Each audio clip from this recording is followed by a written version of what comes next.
strange things were happening, and your Lee Harvey Oswald had nothing to do with them.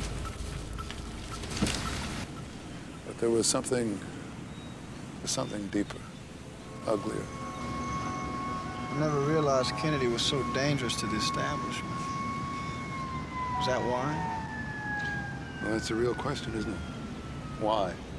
The how and the who is just scenery for the public. Oswald, Ruby, Cuba, the mafia.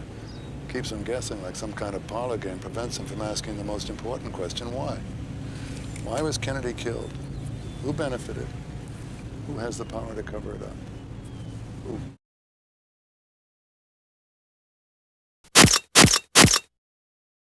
Moorman and a friend drove downtown and picked out a quiet spot in Dealey Plaza. We were just carefree young ladies raising a family, and we just decided to come downtown to see the president and to see Jackie. Moorman brought along a Polaroid camera just like this one and started snapping photos as the motorcade approached.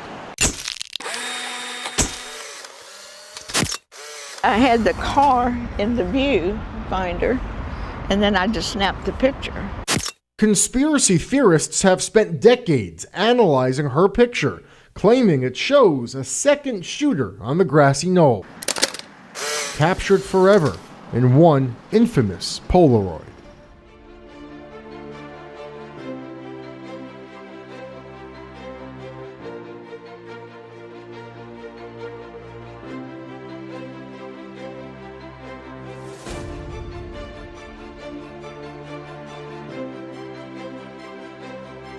Is the guy that we call Badge Man, and it appears to me that from our study of it, his waist is right at the top of the wooden fence. Gary Mack was the first to isolate the image, now known as Badge Man. What I was looking at, to a lot of people, might have just been like looking at an ink blot or something, and all of a sudden I started to see eyes and ears and forehead and hair, and little by little the pieces of this image started to make sense to me. And that's when I first called Jack, and with his photographic work doing the blow-ups, we could see more and more and more detail. And at one point, we realized that this fellow was probably wearing a police uniform, or some type of uniform that was close enough to what the Dallas police were wearing, so that he could pass as a police officer. And really, to me, that was the one scary moment, because that was such a brilliant plan. A police officer in that location, away from where people were watching, if anyone did see him, they wouldn't think anything about it, because there were police in that area, although nowhere near where we see this guy. So this guy was an imposter.